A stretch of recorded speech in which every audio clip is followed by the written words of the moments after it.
Good afternoon, everyone. Thanks for joining us here on 13 News at Noon. I'm Matthew Foltz alongside Sean Ness. Sean, we know many people have been heading out to the polls this morning and are still there, like we just saw in Sia's live shot. The big thing is Weather Impact Day. Yeah, it is. And it's for the rain that's going to come in later today. I mean, if you have to stand in line to vote, this is the kind of the day you want to do it because it's not very cold. It is windy, but temperatures are way above average, my friend. I'm surprised. Let's give you what's going on here. So it is going to be windy for the remainder of the day. And when we say that, 35 to 45 plus mile per hour gust. So between the hours of 4 and 10 o'clock, that's when we'll have the heaviest rain. Gets west first, gets in the metro second, gets east last. So heavy rain for some of the late voters that may still be in line, and some spotty power outages when we have sustained wind like this. Our low so far this morning, the low 66. That would be a record warm low for the date, and we're forecasting 76. That would tie the record high for this date. We are in the lower 70s now. The clouds are beginning to thin out, and those gusts right now in the 30 to 40 mile per hour range. So that rain that we've talked about is starting to gather along that western border there, and it will ramp up here very likely. Between 5 and 10 o'clock here this evening, we're going to have rain around the metro area. All right, so we want you to be aware of that. As we mentioned, it's going to get into the western side of the state here in the next couple of hours. It'll get into the metro area sometime around 5 o'clock, if you will, and it will be heavy at times. We'll have much more coming up ahead in the forecast here in just a few minutes.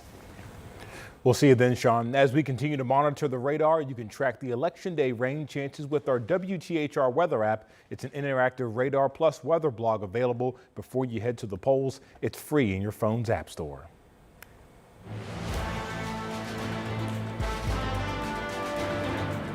The polls are open right now in central Indiana, and voters are turning out to make their voices heard.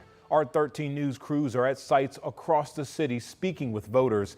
Decision 2024 from the White House to the governor's mansion to the school board, we're covering all the races. The polls have been open now for about 6 hours here in central Indiana, and our 13 Sunrise reporter, Sia New Yorker, is there at one of the doors at a location that has been open for those many hours, and she joins us now from Lawrence. So Sia, how's it going there now?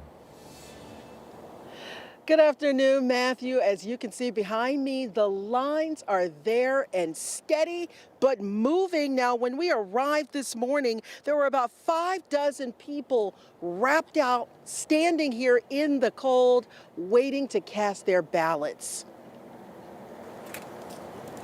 Good morning, Lawrence Community.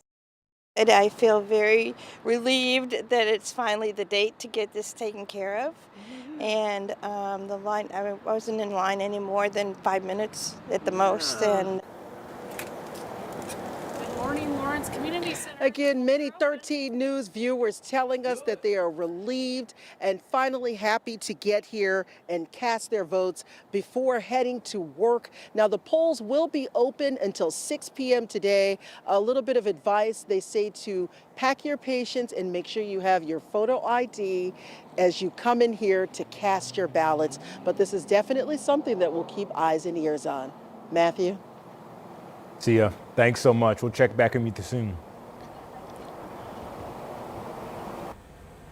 All BMV locations here in Indiana have extended their hours today. They will issue IDs which are needed to vote. So if you need to get your ID or other documents to vote, branches are open right now until 6 p.m. And make sure to check the BMV website for a full list of items you will need when you plan to visit.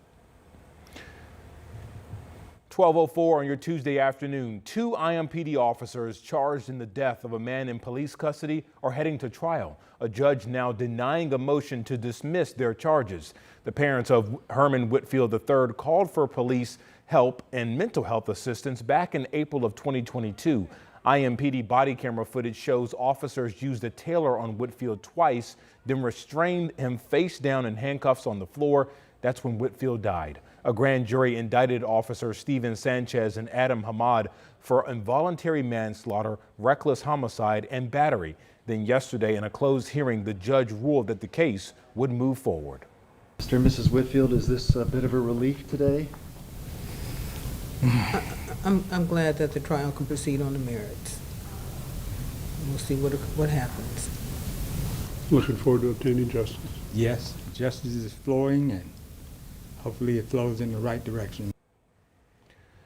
Jury selection has now been scheduled for November 26th, and the trial will begin on December 2nd.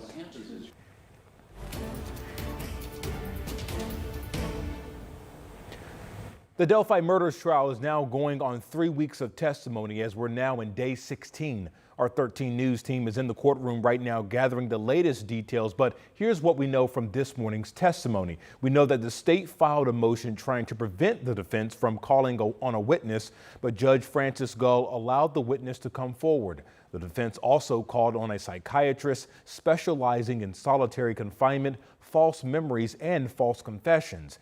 And a third witness called this morning was Dr. Eric Warren. That witness works with firearms and crime scene reconstruction. Warren detailing how cycled and unfired cartridges may be marked. Our team is still sorting through the testimonies from day 16, and of course they will have the latest starting at 4 o'clock.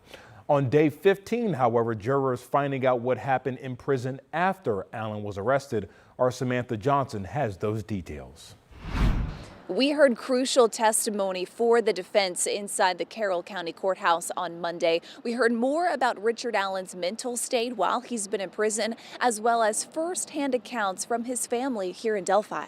First to take the stand Monday, a neuropsychologist, Dr. Polly Westcott, who says she met with Allen in prison to do a series of psychological exams. And after reviewing those exams, prison videos, phone calls, and medical reports, she determined Allen suffered from major depressive disorder and psychosis when he confessed to killing the girls. She also determined he wasn't faking or exaggerating his mental health, and that contradicts the most damaging evidence against Allen so far, his recorded phone call confessions to killing Abby Williams and Libby German in February of 2017. On Monday, videos played just for the jury of Allen inside his prison cell, eating his own feces and banging his head against the wall.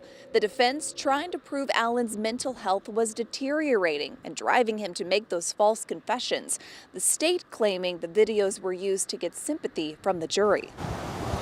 Afternoon testimony started with two of Richard Allen's relatives, his sister in the orange and his daughter in the gray. This comes after Allen allegedly admitted to sexually assaulting family members. So the defense asked both his sister and daughter directly, "Did Richard Allen ever molest you?" To which they both responded, "No." Our final witness of the day on Monday was a man who lives right next to the crime scene. His name is Brad Weber. Allen's attorneys got him to admit in court that he basically told two different stories to police in the days following the girls' murders about whether or not he drove straight home after work on February 13th, 2017. That's important because if he did, that would put his white van at his house near the Monon High Bridge around the time the girls went missing. And that would match one of Allen's confessions from prison that a van scared him at the crime scene that day. That was our Samantha Johnson reporting. Be sure to watch our Delphi Debrief show on WTHR Plus for an in-depth look at the trial. You can catch that weeknights at 10 p.m. And remember, WTHR Plus is free on Apple TV, Fire Stick, and Roku.